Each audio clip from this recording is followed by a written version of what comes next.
Assalamualaikum warahmatullahi taala wabarakatuh. Selamat datang kembali di channel Fiksi Cerita Horor. Untuk kisah kali ini saya akan membawakan sebuah cerita yang diambil dari film horor Indonesia yang berjudul Rumah Teteh Story of Helena 2005. Dan untuk seperti apa kisahnya, mari kita masuk ke ceritanya. Kisah ini bermula di sebuah rumah kosan yang terletak di pinggiran kota. Dikenal dengan ukurannya yang luas dan sewa yang sangat terjangkau. Rumah ini dihuni oleh 5 orang mahasiswa yang berasal dari berbagai daerah. Bersahabat sekaligus sering berselisih. Nando mahasiswa yang paling percaya diri dan kadang-kadang ceroboh. Irwan paling penakut dan sering menjadi korban dari gangguan misterius. Sep, karakter yang belak-belakan, paling lokal dan cepat menyalahkan orang lain. Doni, paling santai, sering menjadi penengah dan tidak terlalu memperdulikan kebersihan. Bri, karakter utama, seorang mahasiswa yang diam-diam menyukai hal-hal yang berbau mistis, yang kemudian menjalin pertemanan aneh dengan seorang wanita misterius. Meskipun nyaman, suasana kosan perlahan mulai terasa aneh setelah satu persatu penghuni mulai merasakan ketidakberesan. Bri memiliki kebiasaan menonton pertunjukan wayang golek. Di sana, ia sering bertemu dengan seorang wanita anggun yang dipanggil Teteh. Teteh memiliki aura kesedihan yang mendalam. Meskipun ia tampak tenang dan kadang memainkan alat musik tradisional Karindi. Pertemuan mereka selalu singkat dan Teteh selalu menolak ketika Bri mencoba mengantarnya pulang atau mencari tahu lebih jauh tentang rumah dan keluarganya. Teteh hanya berkata bahwa semua pasti ada waktunya. Bri merasakan ketertarikan yang tidak biasa pada Teteh. Ia merasa ada kisah yang belum terungkap di balik mata sedih wanita itu.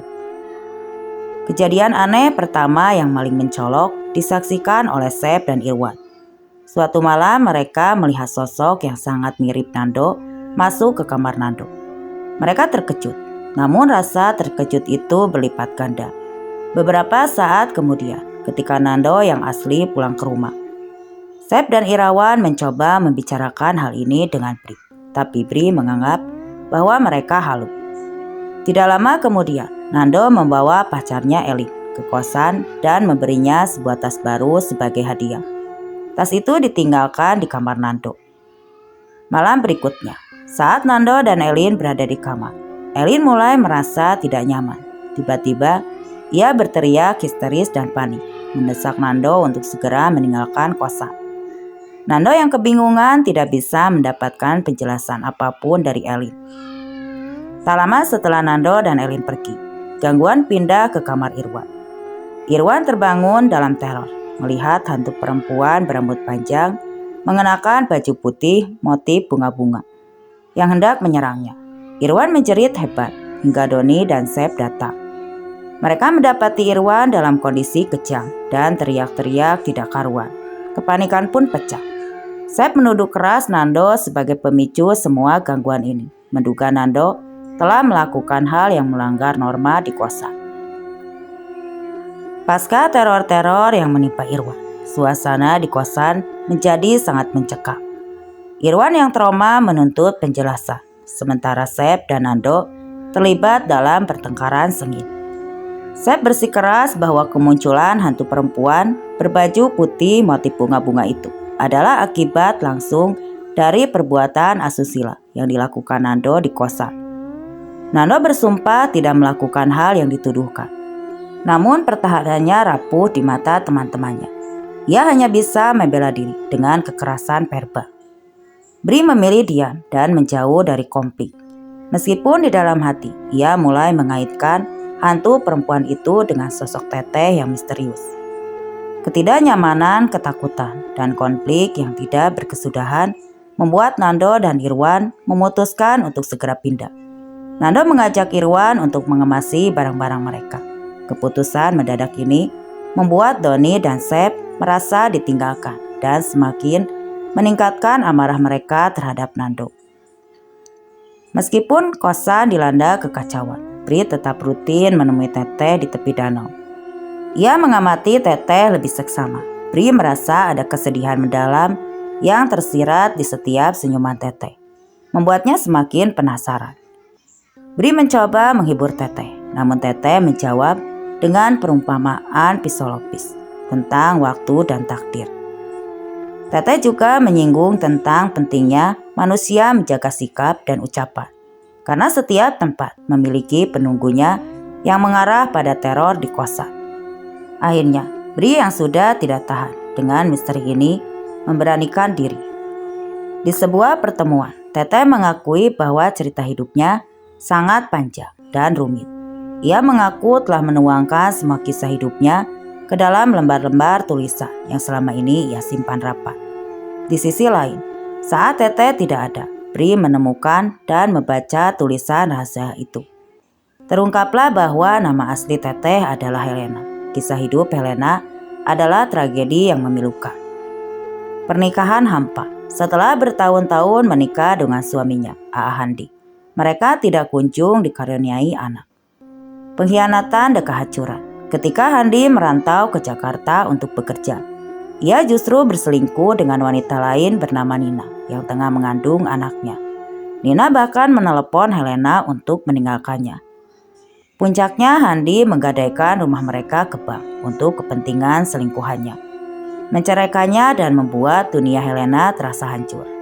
Dalam keputusasaan yang luar biasa, Helena memutuskan untuk mengakhiri penderitaannya sendiri, menguburnya dalam sunyi di rumah itu. Bri kini menyadari bahwa wanita yang menjadi teman curhatnya adalah roh yang terperangkap dalam kesedihan masa lalunya. Setelah membaca kisah itu, Bri menemui Teteh. Ia meminta maaf karena telah membaca tulisan rahasia Teteh tanpa izin. Bri meyakinkan Teteh bahwa ia tidak akan berubah. Ia akan tetap menjadi teman Teteh, bahkan setelah mengetahui kebenarannya. Namun di balik pengakuan Bri, dia menyembunyikan motif yang lebih gelap. Ia berencana menulis cerita horor dari kisah Teteh. Sementara itu, di kosan, lampu sering padam dan Doni serta Sep mulai merasa bahwa mereka berputar-putar di tempat yang sama, seolah-olah alam di sekitar mereka sedang mempermainkan mereka. Mereka menyadari bahwa teror itu belum berakhir.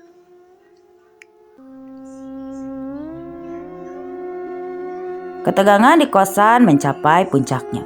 Doni dan Sep yang tersisa di rumah itu mulai mengalami fenomena aneh. Lampu mati dan mereka merasa seperti dikerjai oleh hantu. Berputar-putar di satu lokasi, seolah-olah waktu dan ruang di rumah itu melengkung. Mereka menyadari bahwa mereka tidak bisa mengatasi ini sendirian. Doni dan Sep sepakat untuk menghubungi Nando dan Irwan yang sudah pindah, mendesak mereka untuk kembali dan mencari solusi bersama. Nando kembali membawa Rudi dan mengajak seorang mbah, seorang spiritual atau dukun, untuk mengusir hantu yang mengganggu mereka.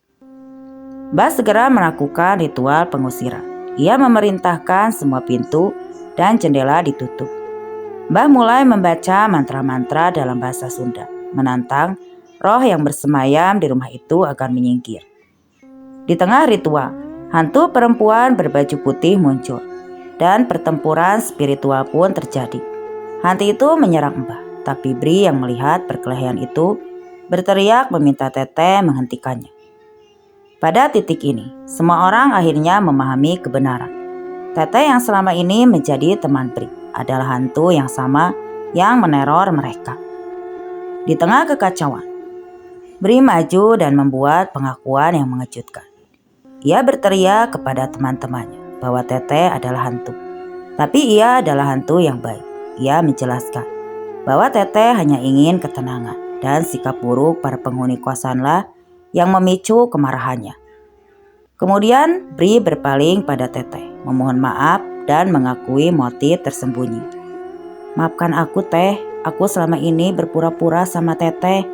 Itu semua karena aku mau menulis cerita tentang Teteh. Reaksi Teteh sungguh tak terduga, dengan tatapan sedih. Teteh berkata bahwa ia sudah tahu segalanya sejak awal. Sejak awal aku sudah tahu Bri, aku sudah tahu tentang semua hal ini. Aku juga tahu kalau selama ini kamu berpura-pura dan bohong padaku. Kamu lupa. Aku tahu semuanya. Apa yang kamu lakukan, di mana saja, dan kapan saja. Setelah saling mengakui kejujuran masing-masing, Teteh yang telah memaafkan Pri membuat keputusan pindah. Ia menyatakan akan pergi dari rumah itu agar Pri dan teman-temannya bisa hidup tenang dan tidak khawatir dengan kehadirannya. Sebagai permintaan terakhir, Teteh ingin memeluk Pri. Namun Mbah segera berteriak keras memperingatkan Pri. Jangan, kalau kamu mau dipeluk sama dia, itu berarti kamu rela melepaskan sukma kamu dibawa sama dia. Jadi jangan, Pri. Pri mengurungkan niatnya. Teteh pun akhirnya pergi, menghilang dari pandangan. Pri berjanji kepada Teteh bahwa sampai kapanpun ia akan selalu menjadi teman Teteh. Pri akhirnya merenungkan pertemuan dan perpisahannya dengan Teteh. Meskipun mereka kini tidak lagi tinggal di rumah yang sama, Pri menyimpulkan bahwa yang pernah lekat di hati sejatinya tak akan pernah pergi, dan pertemuan mereka akan selalu memberi arti dan makna.